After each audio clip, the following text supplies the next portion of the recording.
누가복음 16장 14절부터 18절까지의 말씀입니다.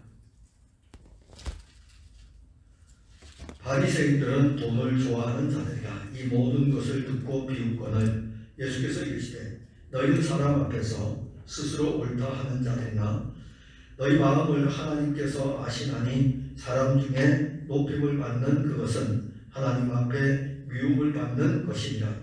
율법과 선지자는 요한의 때까지요 그 후부터는 하나님 나라의 복음이 전파되어 사람마다 그리로 침입하느니라. 그러나 율법의 한 획이 떨어짐보다 천지가 없어짐이 쉬우리라. 무릇 자기 아내를 버리고 다른 데 장가드는 자도 가늠하며 무릇 버림당한 여자에게 장가드는 자도 가늠함이니라. 아멘. 오늘 율법과 복음에 대해서 함께 좀 보려고 합니다.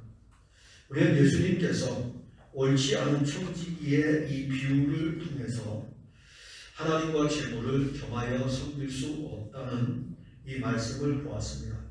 예수님이 제자들에게 이 말씀을 하신 거예요. 불의한 청지기의 비유, 불의한 청지기의 비유를 통해서 하나님과 재물을 겸하여 섬길 수 없는 이 말씀을 하는데, 사실 이 말씀이 여기까지 오는 데에는 바리새인들과 서기관들이 예수님이 세리와 죄인들과 함께 식사하는 이 장면을 가지고 서로 수근거리고 있기 때문에 지금 16장까지 왔고 이어지는 것입니다. 그러면 지금 16장에서는 제자들에게만 특별히 하시는 말씀이죠. 그런데 거기는 바리새인들도 있고 서기관들도 있어요. 그러기에 예수님이 제자들에게 이야기를 해도 이 이야기를 누가 듣게 되냐면 바리새인도 듣게 되고 서기관들도 듣게 됩니다. 그래서 불의한 청지기의 비유에 대해서 예수님이 제자들에게 특별히 말씀을 하셨어요. 특별히 말씀을 옆에 있던 이제 바리새인과 서기관들이 예수님이 하는 이 말씀을 비웃어요. 하나님과 재물을 겸하여 섬길 수 없다 라는 이 말씀이 과연 하나님을 잘 섬긴다고 하는 바리새인들이 비웃어야 할 말씀이냐. 바리새인 하면 우리가 하나님을 잘 섬기는 사람들로 알고 있잖아요. 율법을 잘 지키는 사람들로 알고 있고, 당연히 하나님과 재물은 겸하여 섬길 수 없다는 것이 그들의 신앙의 사고여야 되는데, 예수님이 그 말씀을 할 때에 그들이 비웃습니다.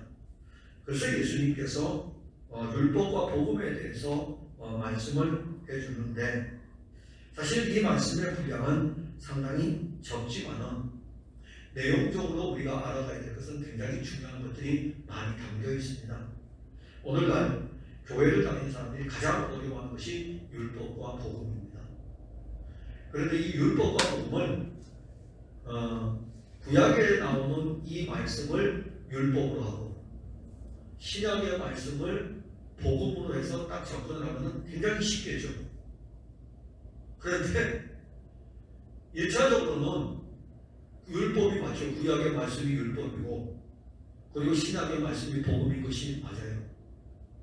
그런데 예수님이 하시는 이 말씀의 의미는 율법과 복음 이 자체를 가지고 어떻게 접근을 하냐면, 율법은 자기가 지키는 것을까지 이야기해요. 그러니까 하나님의 말씀의 법만 이야기하는 것이 아니라 이 율법은 자기의 공로, 자기의 의까지 같이 포함한 것이고, 복음은 예수 공로까지 포함한 것입니다. 그러면 오늘날 오게 되면 이야기는 쉬워요. 즉 율법으로 복음은 받았는데, 그리스도 예수를 받았는데 율법으로 신앙생활하는 사람이 있고, 그리스도 예수를 받고 복음으로 신앙생활하는 사람이 있습니다. 예수 그리스도를 믿지 않는 사람은 아예 율법하고도 관계없고 복음하고도 관계없는 사람이고, 예수를 믿는 사람은 복음을 받은 사람이고, 복음을 받았는데 율법으로 사는 사람이고 복음으로 사는 사람이 있어요. 구원의 문제는요, 사실 구원의 문제는 별로 지금 이 바리새인은 복음을 거절하는 사람들입니다. 복음을 거절하는 사람들이고, 제가 말씀드린 것은 복음을 받은 사람들이에요. 복음을 받았는데 율법을 따라서 사는 사람이에요. 율법을 따라 산다는 것은 자기가 그 말씀을 지키려고 하는 사람이에요. 복음으로 사는 사람은 그리스도가 이루신 것을 믿는 믿음으로 사는 사람입니다. 이 둘 중에 하나예요. 그래서 오늘 중요한데 바리새인을 먼저 좀 알면 좋을 것 같아요. 바리새인 많이 듣죠. 도대체 이 바리새인은 어디에서부터 툭 튀어나왔냐 이겁니다. 신약 성경에 나오죠. 바리새인은 신약 성경에 나와요. 구약 성경에는 바리새인이 안 나옵니다. 아무리 읽어보세요. 구약 성경에 바리새인이 나오나 안 나옵니다.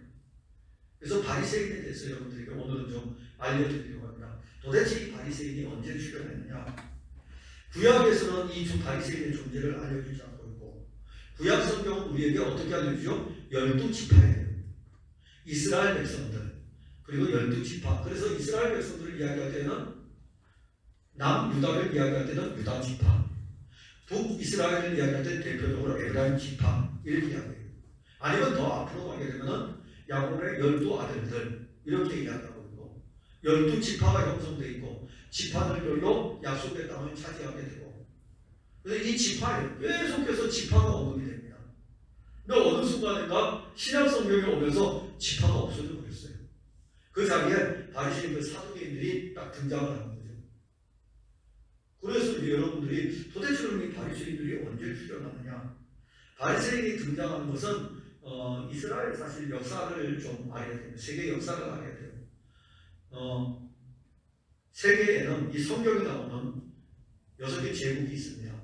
성경에 나오는 6개 제국, 애국이라는 제국이 있었고, 항상 이 제국은 선민을 중심으로 해서 나타나게 됩니다. 애국이라는 제국이 있었고, 이 선민과 관계없는 세계의 어떤 제국은 성경에 기록할 필요가 없어요. 성경은 하나님의 구원의 일들을 이루기 위한 과정이기 때문에 이 선민과 관계된 제국을 언급할 때 애국, 그 다음에 두 번째 나오는 제국이 아수르, 세 번째 나오는 제국이 바벨론, 네 번째 나오는 제국이 페르시아, 다섯 번째 나오는 제국이 헬라, 여섯 번째 나오는 제국이 로마. 이게 6개 제국입니다. 이 6개 제국이 다 하나님의 구원 운동과 관계하는 제국입니다. 그런데 이 6개 제국 가운데 페르시아를 무너뜨리는 제국이 헬라입니다. 그러니까 그동안 아수르, 바벨론, 그리고 애국까지는 어디 지역이죠? 지중해로 해서 아시아 지역, 북아프리카 지역이에요. 그게 제국을 선민들과 관계했습니다. 그런데 저 유럽 지역에서 알렉산드라고 하는 이 왕이 군사들을 이끌고 페르시아로 진격해 와서 고가멜라 전투에서 페르시아를 물리치고 세계의 패권을 차지합니다. 근데 이 알렉산드가 일찍 세상을 떠나요. 일찍 세상을 떠나가지고 그 휘하의 장군들이 이 넓은 영토를 서로 나누는데 이집트 지역에는 애국이죠. 이집트 지역에는 프톨레마이오스 장군이 차지하고 시리아라고 하는 이 지역은 셀로쿠스 장군이 차지합니다. 그 중간이 바로 이스라엘이에요. 그래서 이 이스라엘 처음에는 프톨레마이오스 왕조가 차지했었는데 셀로쿠스 왕조가 쳐들어와서 또 차지해가고 그래서 이 두 세력이 끊임없이 싸워요. 싸우다가 안티오쿠스 에피파네스 4세 BC 164년 그쯤에 그 어간에 안티오쿠스 에피파네스 4세가 셀로쿠스 왕조 안티오쿠스 에피파네스 4세가 이 이스라엘을 차지합니다. 예루살렘 성전을 차지한 거예요. 성전을 차지하고 어떤 일을 벌이냐면 이 성전에다가 돼지 피를 뿌리고, 돼지는 부정한 짐승입니다.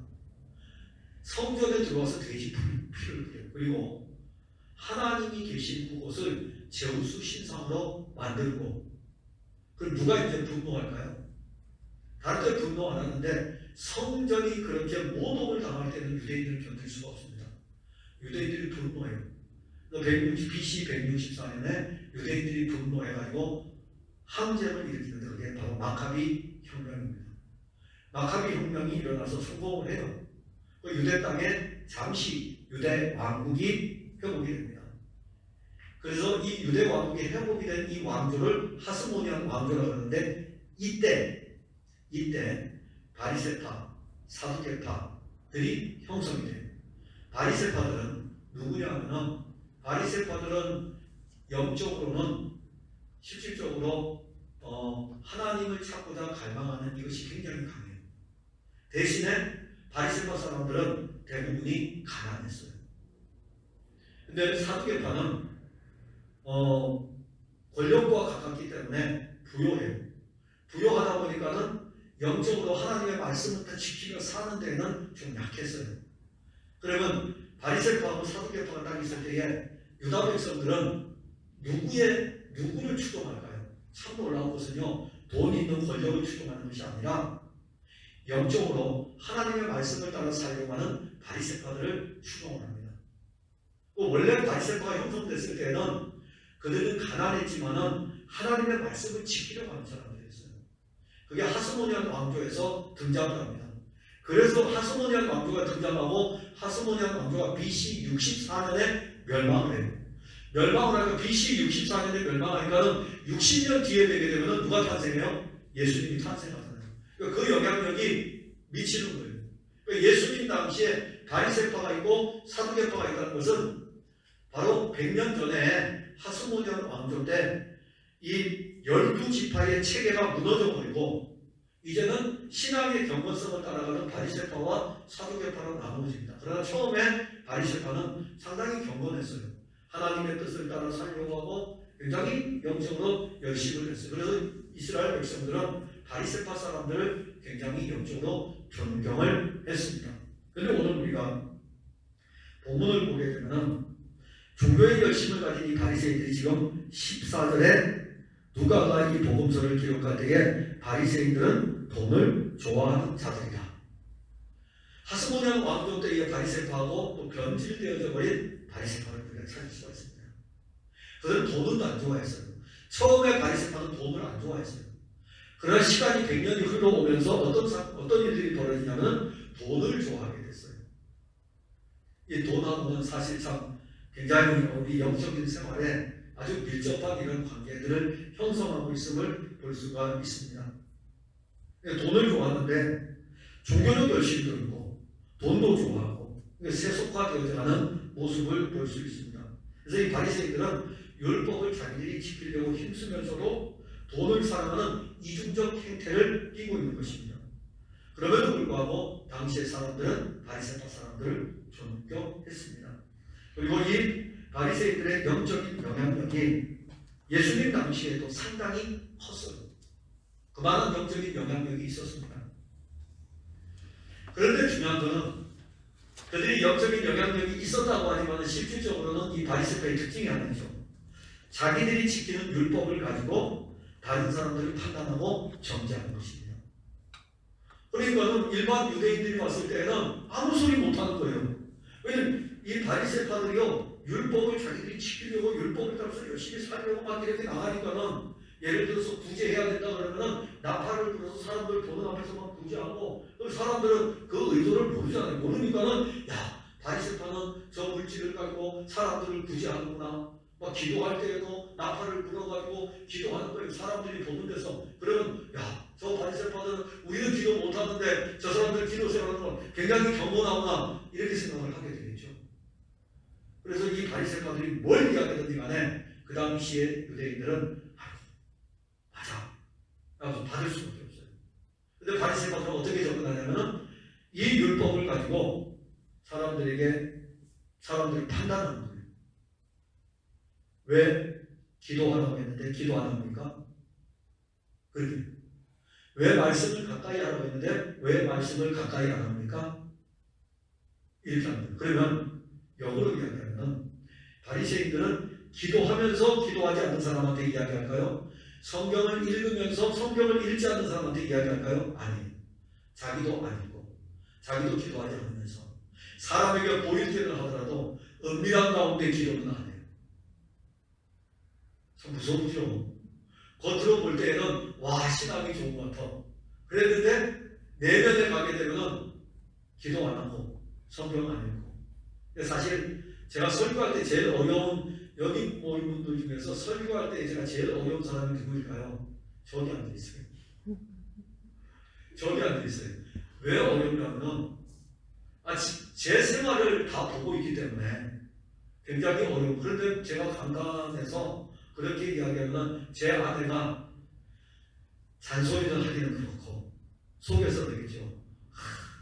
우리 남편이 저걸 고쳐야 되는데 본인도 못하면서 그걸 하라고 하더라고. 그렇게 이야기하겠죠. 그렇게 이야기 안 한다는 겁니다. 제가 이야기한 거는 제가 안 하고 하면 그렇게 이야기를 할 수 있겠죠. 그 바리새인들이 그래요. 자기들 하지 않으면서 사람들에게 보이는 데서는 해요.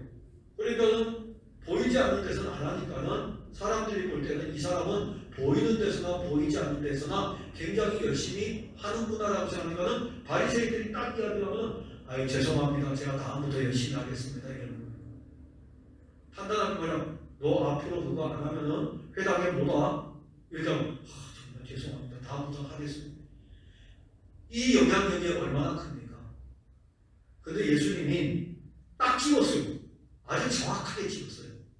마태를 통해서 복음서를 기록하면서 마태복음 7장 3절과 4절에 어찌하여 형제의 눈 속에 있는 티는 보고 내 눈 속에 있는 들보는 깨닫지 못하느냐. 보라 내 눈 속에 들보가 있는데 어찌하여 형제에게 말하기를 나로 내 눈 속에 있는 티를 빼게 하라 하겠느냐. 더 쉽게 말하면 바리새인들이 너희들은 형제의 눈에 보이는 그 보이지 아니할 만큼 작은 것도 찾아내가지고 이야기하면서 내가 딱 너희들 보니까는 너희들에게는 이 눈에 이만한 것이 보이는데도 니들이 보지를 못하고 있다라는 거예요. 얼마나 이 바리새인들이요 외식적인지를 보여주는 것이죠. 그러면서 자기들은 신앙생활 잘한다고 생각하는 거예요. 그래서 예수님이 외식하는 자들아 이렇게 말씀하는 거예요. 그래서 예수님이 나중에는 너무너무 화가 나가지고 이렇게 말해요. 화 있을진저. 화 있을진저. 그러면서 그 예수님 상당히 분노해서 하시는 말씀이에요. 자, 바리새인들이 그래서 이 돈을 좀 좋아해가지고 듣고 비웃어요. 자, 여기 지금 모여있는 모든 사람들이 들을 때에 예수님의 제자들은 바리새인 편이 아니죠. 그러나 다른 사람들은 바리새인 편일 수도 있어요. 갑자기 예수 나사렛 사람이 와가지고 말이야 이상한 설교를 하고 그러니까 바리새인들이 그랬다가 돈 그런 이야기하고 불이야 이 재판 청지기에 대한 이야기를 하다가 막 듣고 막 비웃고 그러면은 바리새인 편에 설 수 있어요. 그런데 예수님께서 그 다음에 이렇게 말씀하십니다. 앞에서 돈 이야기할 때 그 다음 이야기 안 해요. 이게 우리 주님이 풀어가는 방법이에요. 앞에서 돈 이야기했잖아요. 하나님과 재물을 겸하여 섬길 수 없느니라. 딱 한 말씀만 하시면 돼요. 그 말씀은 생명이니까.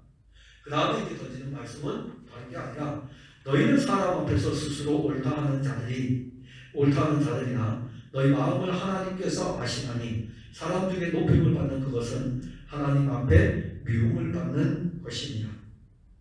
다시 말한다면 너희들이 지금 하고 있는 이런 너희들이 굉장히 영적으로 높은 수준에 있다고 생각하는데 그 너희들의 열심을 통해서 높은 자리에 있다고 생각하지만 하나님 그거 정말 싫어한다. 하나님 율법으로 하는 거 정말 싫어해. 하나님 율법을 내가 지키는 걸 정말 싫어하십니다. 왜 싫어할까요? 혹시 아시나요? 왜 싫어할까? 하나님이 내가 하나님의 법을 지키는 것을 왜 싫어하는지 아십니까? 너희들이 못 지키기 때문에 내가 내 아들을 주었는데 너희들 고집이 세가지고 내 아들이 이루실 것을 믿지 아니하고 네가 여전히 지키려고 하니까 하나님이 싫어하는 거예요. 그거 모르고 교회에서 여전히 율법으로 열심을 하면서 내가 하나님을 사랑한다고 생각하면 하나님이 보실 때는 너는 네가 그렇게 하는 것은 다른 사람들이 볼 때는 굉장히 열심히 있는 것 같고 높은 것 같지만 하나님 볼 때는 너 정말 미워해. 너 그거 네가 지킬 수 없다는 것을 내가 알게 하기 위해서 율법을 주었는데 그래서 율법의 기능을 몰라서 그래요. 하나님이 율법을 주었습니다. 하나님이 법을 주었어요. 이 법을 주었을 때 지켜 행하라고 했어요. 지켜 행하는데 행하면 복을 받지만 행하지 못하면 저주를 받을 것이라고 했어요. 그러면 율법이 주어지고부터 말라기서까지 이스라엘 백성들이 율법을 다 지켰다고 있는 구절이 있나 한번 찾아보세요. 한 구절도 없어요. 다윗도 못 지켰어요. 선지자들도 못 지켰어요. 자, 대표적으로 다윗 못 지킨 거 알고 있고 율법은 다 지켜야 됩니다. 100개가 있으면 99개 지키고 하나 안 지키고 그리고 저는 90개 지키고 10개 안 지키면 여러분들이 저보다 잘 지켰어요. 잘 지킨 게 아니고 못 지킨 거예요. 율법은 100개면 100개 다 지켜야 돼요. 그래야 율법을 지키는 것입니다. 아니 목사님 하나 봐줘야죠. 하나님의 법에 하나도 어디 있어요? 예외가 없어요. 하나님의 법에는 100개면 100개 다 지켜야 돼요. 그러기에 다윗도 율법을 다 본 거예요. 이사야 선지자를 보세요. 하나님이 그를 부르니까는 화가 나여 망하게 됐다. 왜 그 이야기를 할까요? 하나님의 법에 그는 지키지 못한 자이기 때문에 하나님 앞에 죽을 자예요. 그래서 시내산에서 율법이 주어지고 나서 말라기 선지자까지 율법을 지킨 사람은 한 사람도 없습니다. 그런데 오늘날 교회는 율법을 지키라고 이야기해요. 아니 시내산부터 말라기까지 그 수많은 사람들이 살아오는 동안에 율법을 다 지켰다고 하는 사람이 한 사람도 없는데 왜 지금 와서 율법을 지키라고 가르치냐 이거죠. 그 시대 그 수많은 사람들은 율법을 지키면서 살아왔을 거 아니에요. 못 지켰잖아요. 그래서 하나님은 이 율법을 통해서 신약에 와서 이제 연결시켜줘요. 이 율법이라는 것은 우리가 죄인인 것을 알게 해준다는 것입니다. 법이 오기 전에는 몰랐어요. 몰랐어도 죄인입니다. 몰랐어도 죄인이에요. 법이 오니까요. 죄인이구나. 법이 오기 전에는 몰랐어도 죄인이고 법이 왔을 때에는 다 법을 갖다 다 되니까 죄된 모습만 다 보이잖아요. 그리고 이 죄된 모습을 보일 때에 율법은 우리에게 죄인인 너가 이 율법을 다 지켜 죄에서 벗어나라는 것이 아니라 너가 죄인인 것을 알아야 된다는 거예요. 내가 죄인인 것을 알면 하나님의 법을 지킬 수 없다는 것도 알게 되고 그럼 율법 외에 하나님의 의를 구할 수밖에 없습니다. 그게 바로 복음인 것입니다. 그런데 바리새인들은 이 율법의 기능을 알지 못하니까는 율법을 자기들이 지키면서 자기들이 지키는 그 사이에서 판단자가 되고 심판자가 되는 거예요. 그게 오늘날 교인들이 범할 수 있는 엄청난 영적인 잘못이에요. 율법 하나님의 법을 내가 지키며 열심을 내므로 인해 가지고 내가 법을 잘 지키는 것처럼 보이면서 다른 사람에 대해서는 판단하고 정죄합니다. 그런데 오늘 본문에서 율법과 선지자는 요한의 때까지라 세례 요한의 때까지를 이야기해요. 그 다음부터는 뭐죠? 그 다음은 복음이에요. 근데 이 선지자들과 율법과 선지자가 요한의 때까지니까는 단절된 것이 아니고 그 다음에는 율법이고 그 다음에는 복음이에요. 이 복음과 율법이 연결되어져 가는데 그 다음에 이야기합니다. 율법의 한 획이 떨어짐보다 천지가 없어짐이 쉬우리라. 율법은 하나도 빼놓을 수 없다는 것입니다. 그러니까 율법이 100개 있을 때 하나만이라도 내가 안 지키면 되겠다는 생각 버려야 돼요. 율법은 다 필요해요. 차라리 이 하나님의 법은 어느 걸 하나 뺄 수가 없어요. 그냥 그대로 다 유효합니다. 천지가 없어지는 게 더 쉽다고 했어요. 그게 유효하는 게 이게 문제예요. 근데 이 유효하는 게 문제인데 그 다음에 우리가 보는 것은 무엇이냐면은 복음이라는 것이 그럼 뭐냐라고 했을 적에 16절에 보면 하나님 나라의 복음이 전파되어 사람마다 그리로 침입하느니라. 즉 침입 쳐들어오는 거죠. 복음이신 그리스도가 우리에게 쳐들어와서 우리를 정복하셔야 돼요. 우리를 정복하셔야 돼요.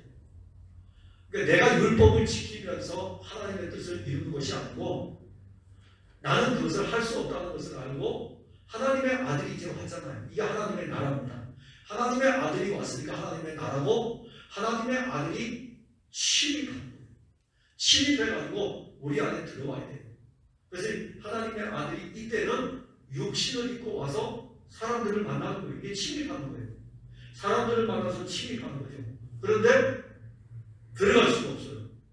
아는 거는 이렇게 만나서 침입은 하지만 이 침입할 수 있도록 또 하나님의 아들은 성령을 약속하셨고 성령이 와서는 우리 안에 그리스도를 침입시켜가지고 우리에게 이 복음이 자리 잡게 하는 거예요. 그래서 복음이 우리 안에 있는 거예요. 복음이 우리 안에 있는 것은 어떤 내가 율법을 잘 지켜서 이 복음이 내게 온 것도 아니고 그리스도 예수께서 우리 안에 그의 영으로 침입하여 들어왔어요. 우리 완전 무장해제가 돼가지고 그분이 이제 들어와가지고 그분이 우리 안에 계십니다. 근데 그 말씀을 하고 난 다음에 침입하고 난 다음에 그러면 율법은 무관하냐라고 했을 때 아니다라는 것을 언급할 때에 율법의 1.1획도 없어지지 않는다. 그 말은 복음이 들어오고 나서도 율법에 대해서 우리에게 알려주는 거예요. 그리고 그 뒤에 나오는 18절의 내용은 뭐냐면은 모든 자기 아내를 버리고 다른 데 장가하는 자, 이 말씀이 갑자기 이게 왜 튀어나오죠? 율법과 복음의 관계예요. 둘 다 버릴 수 없는 거예요. 내가 복음을 받았다고 해서 율법을 버릴 수 없는 거예요. 왜냐하면 하나님의 아들 그리스도가 이 땅에 와서 율법의 모든 일을 성취하죠. 그래서 하나님의 아들은 율법의 이 모든 일을 성취하려면 하나님의 아들에게는 율법이 필요할까요? 안 필요할까요? 안 필요합니다. 그분은 죄인이 아니기 때문에 율법이 필요하지 않아요. 죄인에게 율법이 필요하죠. 죄인에게. 왜 필요하냐면 너가 죄인이라는 것을 알려줘야 되니까. 하나님의 아들에게는 율법이 필요 없어요. 왜냐하면 그분은 율법이 씌어져 있기 때문에. 그런데 하나님의 아들이 육신을 입고 온 순간에 이 율법과 관계할 수밖에 없어요. 그런데 죄는 없으니까 율법이 고발할 수는 없어요. 그럼에도 불구하고 하나님의 아들은 나무에 달려야 돼요. 왜 그럴까요? 나무에 달린 자마다 율법에 대한 저주를 받게 되거든요. 그래서 예수님이 왜 로마 제국에 와야 되냐면 어떤 의미에서 보면은 로마 제국의 흉악한 형벌 가운데 하나가 십자가 형벌이잖아요. 나무의 형벌이에요. 사도 바울은 십자가 형벌을 안 받았어요. 제가 이렇게 사도들의 이 전승을 보면서 순교를 딱 보니까는 로마 시민이었던 사도 바울은 참수형을 당하고요. 유대인들은 대부분이 유대인들, 베드로 같은 사람들, 안드레 이런 사람들은 십자가 형벌을 받으라고요. 그리고 또 하나는 로마 제국 밖에서는 십자가 형벌이 없어요. 로마 제국 밖에서는 돌팔매질 하든지 칼로 죽든지 그렇게 죽어요. 왜냐하면 로마 제국 밖에는 십자가 형벌이 없기 때문에. 로마 제국이 십자가 형벌이 나무에 달아 죽이는 거예요. 그런데 이것이 하나님의 아들이 십자가에 딱 못 박히면서 우리가 딱 보니까 저분이 율법의 저주를 받아서 십자가에 나무에 달린 거구나. 구약 성경을 이루는 것이에요.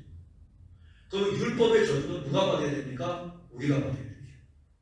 우리가 율법의 저주를 받아야 되는데 하나님의 아들이 우리 대신에 율법의 저주를 받은 것입니다. 그래서 율법을 이루신 거예요.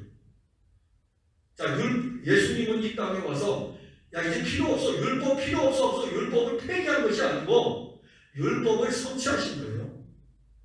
그러면 그게 복음을 받은 우리들은 어떻게 돼야 되느냐? 당연히 이 율법을 버리는 것이 아니고 도덕 폐기론자가 아니고 율법을 버리는 것이 아니고 이 율법은 유효합니다. 단 이 유효한 율법을 누가 이제 살아내느냐 이제 달려있는 것이 복음이에요. 그래서 오늘날 성도들이 그리스도 안에서 이 율법이 유효하니까는 복음을 받아서 이 율법을 바리새인과 같이 지키려고 하는 사람들이고 이 율법을 그리스도가 이루신 것을 믿는 믿음으로 사는 사람들이 있습니다.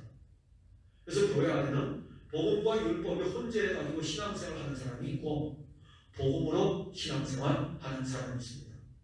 우리 교회는 복음이 일하는 교회입니다.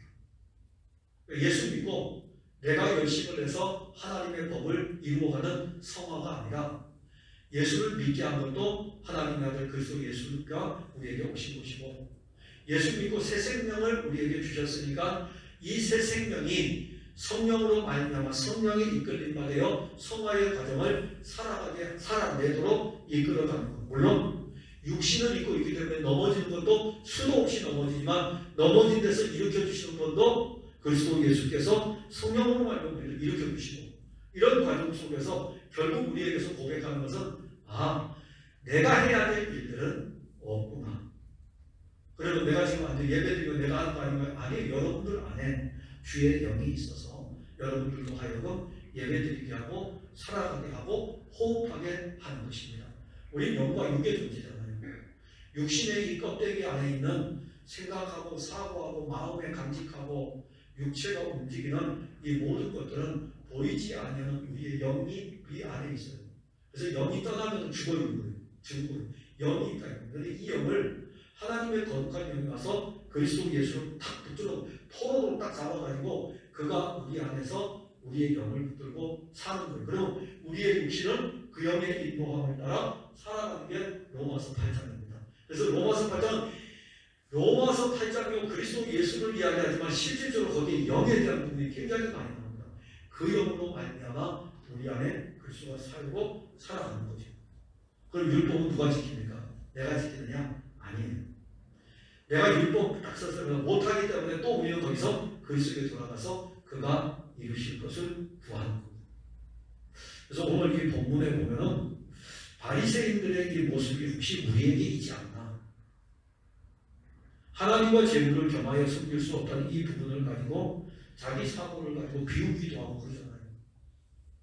아니 그리스도 예수께서 지금 하나님의 아들이신데 하나님의 아들로서 복음과 율법에 대한 이 부분을 쭉 설명을 하는데 바리새인들은 알지를 못합니다.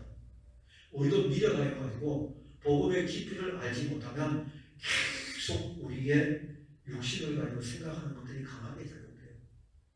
그래서 우리가 구해야 될 것은 하나님의 아들 그리스도 예수를 더 알기를 구해야 되고 하나님 아버지의 뜻을 우리 안에서 이루실 그의 영을 우리가 성령을 우리가 구하는 것입니다. 물론 성령은 우리 안에 계셔요. 그러면서 성령도 활동하고 계셔요. 그래서 성령이 우리 가운데서 일하시기를 우리가 구하는 것이죠. 그래서 우리 풍성함교회 모든 성도들은 율법을 내가 이루기 위해서 사는 것이 아니라 그리스도가 이 율법을 이루신 것을 믿는 믿음으로 복음으로 사는 그런 삶이기를 바랍니다. 기도하겠습니다. 하나님 은혜를 감사합니다. 우리의 신앙생활을 하다 보면 우리도 모르게 구원의 은혜를 입었음에도 불구하고 바리새인의 모습을 가질 때가 많이 있습니다. 참 우리가 어떤 면에서 열심을 내는 것이 우리의 열심으로 사람들에게 나타내려 하고 사람들에게 자랑하려 하고 사람들이 인정해 주는 것을 좋아하고 그러다가 어느 순간에서는 우리가 하는 모든 것들이 판단과 정죄의 기준이 되고 마치 우리가 율법의 자리에 있는 것처럼 그렇게 우리가 신앙생활할 때가 있습니다. 이러한 우리 바리새인의 모습들이 그리스도 예수의 복음으로 날마다 꺾여져야 됩니다. 이 바리새인들이 그리스도를 대적하지 않습니까? 우리의 바리새인의 모습은 그리스도를 계속 대적을 합니다. 그러니까 우리 안에 주의 영이 있고 그 영이 우리 안에서 살아가면서 우리로 하여금 그리스도가 이루신 것을 믿는 믿음으로 살아가게 합니다.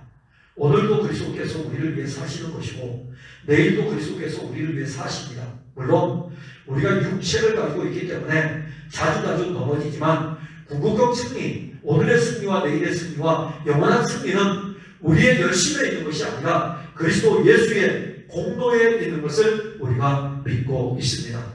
이 믿음으로 사는 저희들의 신앙의 삶이 되게 하옵소서. 예수님 이름으로 기도하옵나이다. 아멘.